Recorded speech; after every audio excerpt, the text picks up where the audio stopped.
नमस्कार। जैसे कि हम वन लाइन क्वेश्चन की 4 क्लास कर चुके हैं, तो आज क्लास नंबर 5 है। तो क्लास नंबर 5 का जो पहला प्रश्न है वो देख लेते हैं। तो क्लास नंबर 5 का पहला प्रश्न है, गिल क्राइस्ट ने खड़ी बोली का अर्थ माना है। क्या है? गिल क्राइस्ट ने खड़ी बोली का अर्थ माना है। तो इस आंसर आएगा इसका गवारू। गवारू। ठीक है, चलते हैं अगले प्रश्न की ओर। अगला प्रश्न है, अवधी किस उपभाषा की बोली है? क्या है? अवधी किस उपभाषा की बोली है? तो इसका जो आंसर है वो है पूर्वी हिंदी। क्या है? पूर्वी हिंदी।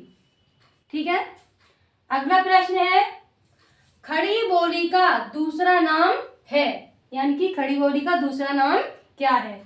तो उत्तर में आएगा कन्नौजी। कन्नौजी। पांचवा प्रश्न है, स्पर्श व्यंजन को उच्चारण स्थान के आधार पर बांटा गया है, यानी कितने भागों में इसको बांटा गया है? तो उत्तर में क्या आएगा? 5 भागों में। 5 भागों में बांटा गया है। का वर्ग, चा वर्ग, टा वर्ग, ता वर्ग और पा वर्ग। ठीक है, चलते हैं अपने अगले प्रश्न की ओर। अंत इस्त व्यंजन कितने हैं? अंत इस्त व्यंजन कितने हैं? तो इसका आंसर जो आएगा वो है 4। कितने हैं? 4। कौन कौन से? य, र, ल, व। ठीक है, अगला प्रश्न है, हा व्यंजन है। हा व्यंजन स्पर्शी व्यंजन है, संघर्षी व्यंजन है, या फिर अगला प्रश्न है, हा व्यंजन है, यानी कि हा व्यंजन कैसा व्यंजन है? तो इसका आंसर जो आएगा वो है ऊष्म व्यंजन। कैसा व्यंजन है? ऊष्म व्यंजन। ठीक है, अब प्रश्न क्या है कि ऊष्म व्यंजन होते हैं। क्या है प्रश्न? ऊष्म व्यंजन होते हैं। इसका आंसर है वो आएगा ऊष्म व्यंजन महाप्राण होते हैं। क्या होते हैं? महाप्राण होते हैं।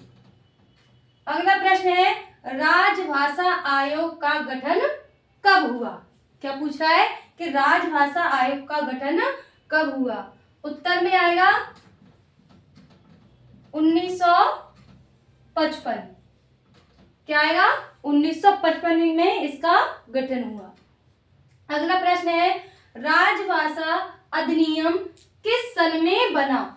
क्या प्रश्न है कि राजभाषा अधिनियम किस सन में बना? उत्तर में आएगा, ये जो है वो 1963 में बना। कौन सी सन में? 1963 में।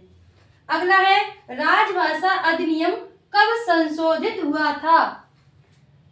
ये जो नियम है ये संशोधित हुआ था, वो है सन इसकी 1967। कब संशोधित हुआ था? 1967 में ये संशोधित हुआ था। तो उम्मीद है क्लास आपको पसंद आई होगी। अगर क्लास अच्छी लगी है तो लाइक, कमेंट, शेयर अवश्य करना। बहुत बहुत धन्यवाद। आज ना